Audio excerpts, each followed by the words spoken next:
Pemirsa, Presiden Prabowo Subianto melakukan kunjungan kenegaraan ke Pakistan. Ini adalah lawatan perdana Prabowo sebagai presiden.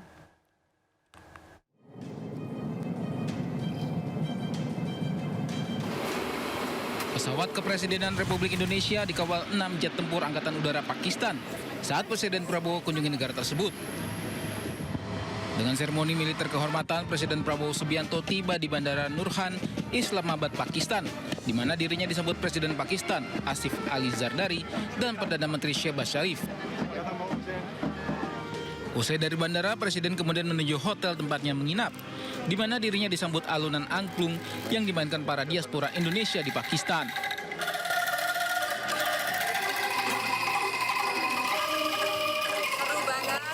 Kunjungan ini adalah kunjungan perdana Prabowo sebagai presiden. Kunjungan ini juga memiliki makna mendalam karena bertepatan dengan peringatan 75 tahun hubungan diplomatik Pakistan dan Indonesia. Selama berada di Pakistan, Prabowo akan menggelar pertemuan dengan Presiden Ali Zardari dan Perdana Menteri Shehbaz Sharif yang membahas upaya memperkuat hubungan Pakistan-Indonesia di berbagai bidang. Terima kasih masih di Sindo Malam. Pemirsa, warga korban banjir bandang di Kuala Simpang, Aceh Tamiang berebut bantuan pakaian dan makanan. Akibat penyaluran bantuan yang belum merata, tak sedikit warga yang pulang dengan tangan hampa.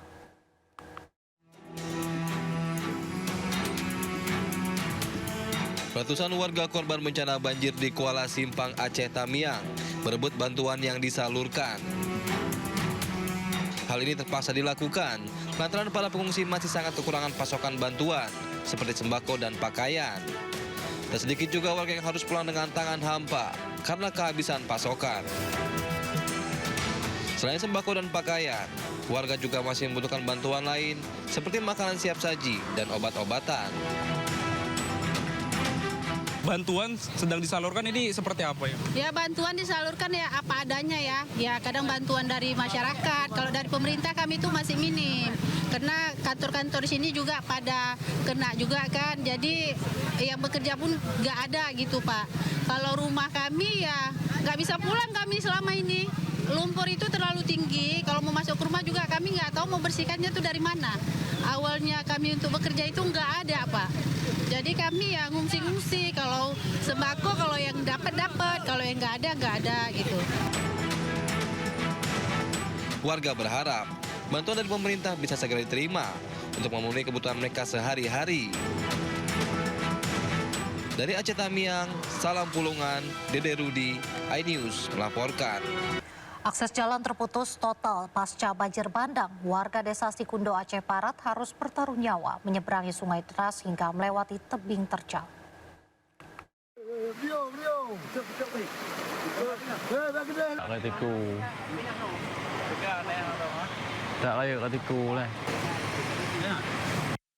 Banjir bandang bukan hanya merusak jalan tetapi juga memisahkan warga desa Sikundo, Aceh Barat dari aktivitas sehari-hari. Untuk keluar desa, mereka harus menyeberangi sungai menggunakan ban dalam mobil. Sebagian warga terpaksa memilih jalur hutan yang sangat berbahaya. Arus deras, tebing terjal, dan pekatnya lumpur tak pernah menyurutkan langkah karena di seberang sungai ada makanan, obat, dan harapan untuk bertahan hidup. Meski bantuan logistik pasca banjir sudah disalurkan, pemulihan akses jalan menjadi kunci utama agar kehidupan warga kembali normal usai dilanda bencana banjir. Dan fokus kita hari ini sedang menurunkan alat berat ke sana, menerobos jalan. Targetnya dalam seminggu ke depan itu bisa tembus, tapi harus kita pindahkan aliran sungai, ada 3 titik. Begitu alat sudah di sungai sekarang, air meluap lagi.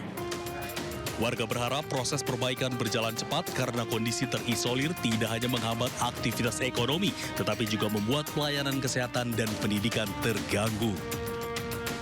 Dari Kabupaten Aceh Barat, Aceh, Afsah, iNews melaporkan.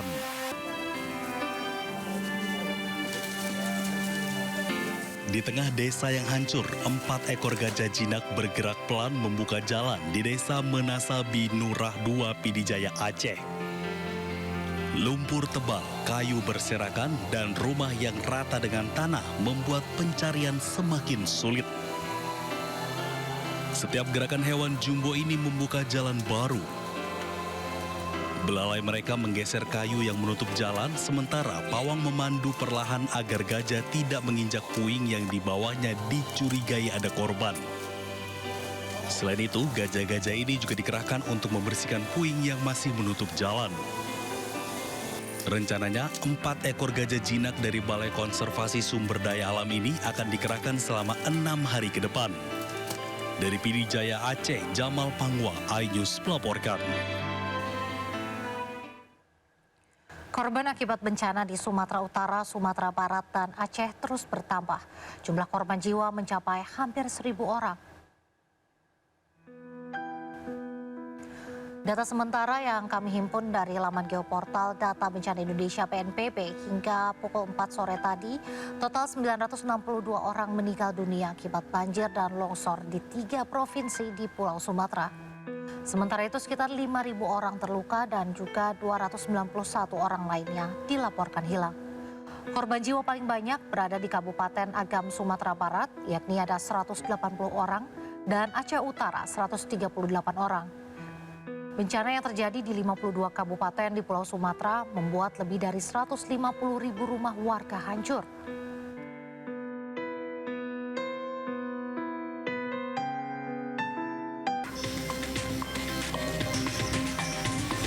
Usaha kosmetik merupakan usaha strategis dan potensial bagi perekonomian Indonesia.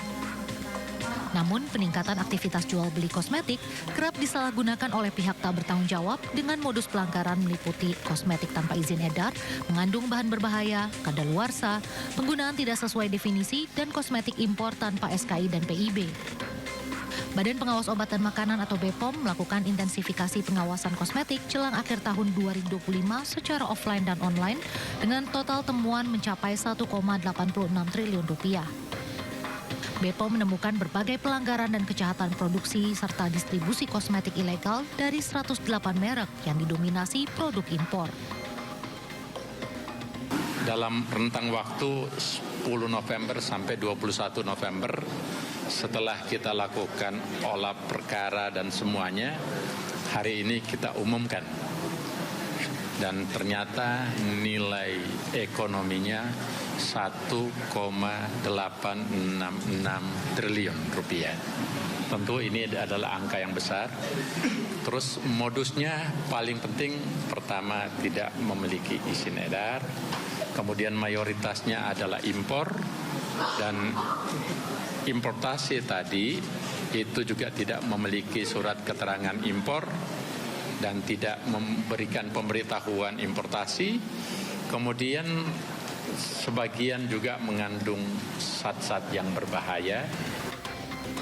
BPOM pun memberikan sanksi administratif bagi pelanggar seperti perintah penarikan, perintah pemusnahan, penghentian sementara, dan pencabutan izin edar. Tim Liputan iNews melaporkan.